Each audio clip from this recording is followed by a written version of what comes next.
Hello Ghost Hunters, Tommy Terror here from the Edinburgh Ghost Bus Tour. I'm in Glasgow tonight. I'm going to tell you a chilling ghost story from Blythswood Square. Yeah, so have a look around. This is Blythswood Square. Isn't it nice? The sun is shining, the birds are singing, the daffodils are blooming, and I'm freezing. It's about 18 degrees and I've got my thermals on. I'm always freezing, me. Anyway, this is Blythswood Square, lovely Georgian townhouses built in the 1800s. Today it's mostly clubs and businesses, but in the 1800s this was the place to be, Blythswood Square. And a man called Captain Smythe moved into a house here with his family. They loved the house, gorgeous house, but there was something about the bathroom Captain Smythe didn't like. A weird feeling in the bathroom.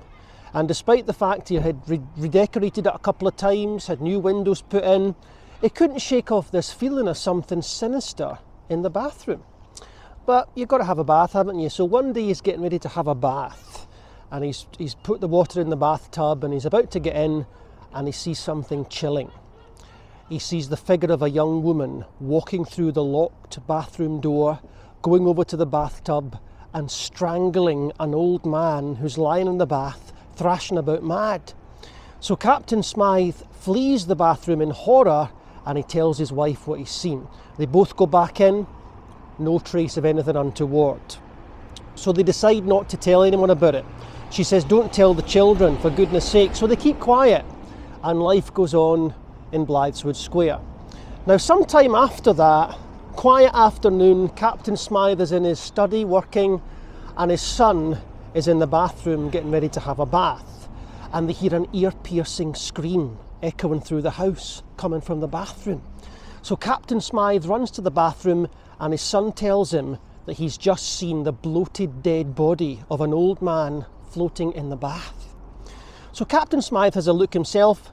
There's nothing there, just the bath water.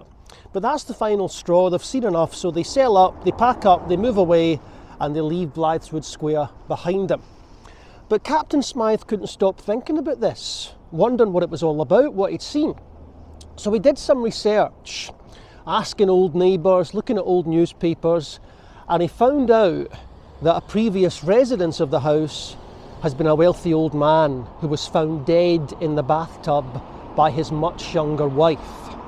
And it turned out she had been his nursemaid, and she had persuaded him to get married so she could get her hands on the money. And once he died, she sold up, she took all the money, and she disappeared. She was never heard from again. So did she strangle the old man in the bathtub of the house to get her hands on the money? And did the Smythe family witness this grisly murder replayed in ghostly form in their bathroom? We'll never know the answers to these questions, but it's a strange one, isn't it? A haunted bathtub. There are other stories about Blythswood Square, quite a famous murder story and haunting, but I'll maybe come back and tell you that one another day. But for now, thank you for listening. Have a good evening.